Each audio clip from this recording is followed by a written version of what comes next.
ఇప్పుడే అందిన వార్త భారతీయ రైల్వే టికెట్ల బుకింగ్ ఏదైతే ఉందో దీనిపైన కేంద్రం నుంచి అదిరిపోయే శుభవార్త అంటూ లేటెస్ట్ అప్డేట్ అయితే వచ్చిందనమాట. కొత్త విధానం, కొత్త మార్పులు.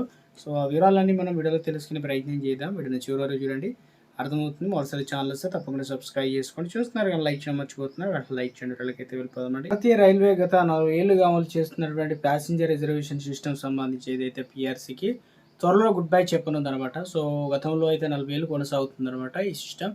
ఆగస్టు నుంచి ఆధునికత, సాంకేతికత మళ్ళీ ఇప్పుడు నెక్స్ట్ 2-3 నెలల్లోనే మొత్తం అన్నీ కూడా అప్డేట్ చేయబోతున్నారు. రిజర్వేషన్ విధానానికి సంబంధించి మారున్నట్లు రైల్వే శాఖ అయితే ప్రకటించింది.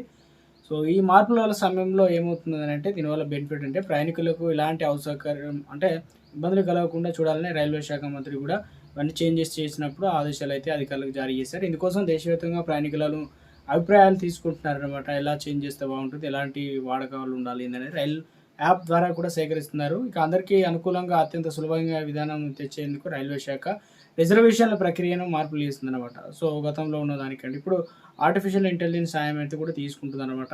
సో 1986లో ప్రారంభమైన రిజర్వేషన్లు భారతీయ రైల్వేలో ప్యాసింజర్ రిజర్వేషన్ సిస్టమ్ని 1986లో స్టార్ట్ అయిందనమాట. సో అప్పటి నుంచి కూడా పలు దశల్లో సాంకేతిక కొన్ని అప్గ్రేడ్ జరుగుతూ ఉన్నాయన్నమాట. ఇప్పటికప్పుడు ప్రస్తుతం పెరుగుతున్న ప్రయాణికుల అవసరాలకు అనుగుణంగానే పూర్తి స్థాయిలో ఇక అప్గ్రేడ్ అవసరమైందనమాట. దేశవ్యాప్తంగా టికెట్ బుకింగ్ డిమాండ్లు అయితే ప్రస్తుతం 88% వరకు ఆన్లైన్ సేవల ద్వారా నెరవేరుతుందని చెప్పేసి రైల్వే శాఖ అయితే తెలిపింది. తాత్కాలిక టికెట్ బుకింగ్ సమయంలో దేశవ్యాప్తంగా ప్రయాణికులు తీవ్ర ఇబ్బందులకు గురవుతున్నారనమాట. ఉదయం 10 గంటల నుంచి ఏసీ బస్సు, 11 గంటల నుంచి స్లీపర్ క్లాస్ సంబంధించి బుక్ చేసుకోవాల్సి అయితే ఉంటుంది. అదేవిధంగా 5 నిమిషాల్లో ముందే యాప్ ఓపెన్ చేస్తుండగా యాప్ ఓపెన్ అవ్వకపోవడం, ఓపెన్ అయ్యాక కూడా బఫర్ వంటి సమస్యలు అయితే వస్తున్నాయని చెప్తున్నారు.